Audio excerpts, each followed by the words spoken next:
All right, day 3 of breaking down an essential oils class into nice manageable chunks slash summer edition. I don't know, I just made that name up. It's not even a name. But today I was going to quickly chat about the testing that essential oil companies should be doing in order to provide a safe product to people. So it has a lot to do with that it's not a regulated field per se. So I'm not going to come out and say that one company has a hierarchy over the other when it comes to testing. However, if you are looking at your essential oils that you have bought, do your research and see if they have done their testing through an accredited site, like a accredited scientific company. I've been reading a lot about people getting their oils, and the promotion of the oil is, well, one of the doctors who worked for another company, say doTERRA, is now doing testing on their own, and they've tested our oils. So I mean, if he was good enough to work or test for that other company, then clearly he's good enough to test for us. And to that I would just say, do more research. Testing by a single person isn't necessarily something that you want to consider as the be all end all to whether your oils are safe and not tampered with. But if it's being tested by a third party, that's probably what you're looking for. So anyway, having said all of that, in this point of the class, we would have talked about the 3 ways to use the oils, right? So yesterday we talked about topically, aromatically, and ingesting the oil. And so that's why at this point, usually I get people saying like, I've heard you're not supposed to ingest oils, and I've heard this, and that kind of thing. And we talk a little bit about why is it okay? Why do people not really have reservations about plugging in a freshener, air freshener that clearly has on the label chemicals that you can't even pronounce? People don't seem to have a problem with that. But as soon as you tell them this is like an actual pure oil from the plant, it's literally the rinds of the plant, steam pressed. Here, oh yeah, I was told never to like ingest oils, and they get all kind of concerned. So I always like to let people know at a class that there's absolutely all kinds of ways to research your oils to make sure that they're pure. And so not only for ingesting, but I mean, even inhaling, right? So aromatically, like I said, people have no problem taking in the perfumes of, products that they buy in the store without any question. But you talk about an essential oil and people get all kinds of certain ways. So anyway, we're flipping the camera around. I'm just going to show you my computer screen because I'm at work. Hey, and this is basically what I would talk to when it comes to testing. So this is through doTERRA, and it talks about how they've created, and I'm pretty sure every other oil company has done it too, because you need to be able to, say that your product is quality product, right? They've created a standard that's for testing. Okay, so CPTG is a registered trademark name by doTERRA, and it's certified pure thorough grade, and that's what they do to make sure that their oils are pure. It just talks a bit about that. Let me just scroll down here. There's a video I usually share, excuse me. I'm saying pure and then I'm saying share, so I'm saying sure. Okay, so talk about why it's important to use pure essential oils.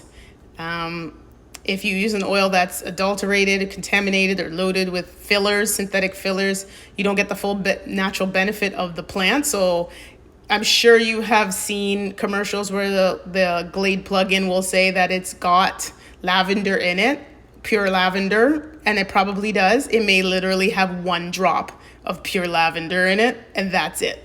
And the rest is fillers. So they're not quite lying, but they're not quite giving you the full truth. So with doTERRA, our products and the oils are pure, and it's no fillers, right? So that's why we care a lot about it, because if we're trying to change our lifestyle to have pure natural things in our life, it's important to really research and make sure. So talk a bit about how to know if your oils are pure. So there's some questions you can ask during your research, because like I said, it's always about research. A lot of people, they go on price and then that's it. So if one company's has a certain price, they just discount them and just say they're just trying to take you for their money. But if you do your research, you'll find that, again, the old adage of you get what you pay for is in the case here. So we talk about making sure that the quality of the plant and the production practices are important in terms of your oils that you get. So getting the plants, actually, let me turn it around. Getting the plants from, oh my gosh, it's so hot in here. Getting the plants from where they're indigenous is important, and actually from the land itself, as opposed to greenhouses where you bring in some of the plant or the seed and grow it within the greenhouse. That might be something you want to consider when you're looking at plant quality. Okay, so getting lavender from, it's indigenous to Canada, so that's great. If the company gets it from Canada, super, right? Frankincense in Africa. So if you are not getting it from there and you're paying very little, it's probably genetically modified or fillers in it. And then the production practices. So kind of the same thing, like how do they make it into the oil? Do they make sure that there's no contamination when they're doing it? Again, are they putting fillers in? So how they produce the oil, you want to research that. And then you want to research on top of that the testing. So do they test on top of that? Is it impartial? Is it a third party, or is it the company itself doing the test? So that's something that a lot of people get confused about and think that one company is trying to say something that's not true. So a lot of people will say, oh, doTERRA just made up that CPTG, and anybody can say that their oils are pure. Okay, they created the name after they came up with the complete list of how they were going to test. So they picked everything that they were going to test, very stringent testing, and then they gave it a name. Absolutely. It doesn't mean that they're flawed tests or made up tests. They're tests that are done, and they're available to the public. You get to see them. Okay, so you want to look, you should be able to log into somewhere to find out the testing methods and then where it was tested, and you should be able to further research that testing third party, and learn about them as well. And then the last thing we talk about to know if your oils are pure, we talk about storage and handling. So again, if you notice, most of the essential oils are in a amber bottle, so in a colored bottle as opposed to clear, so that there's no chemical alterations by exposure to heat or light. So if you're getting your oils and they're in a clear bottle, you might want to be concerned about that, because something could have happened in the process of it being exposed to light and all that stuff.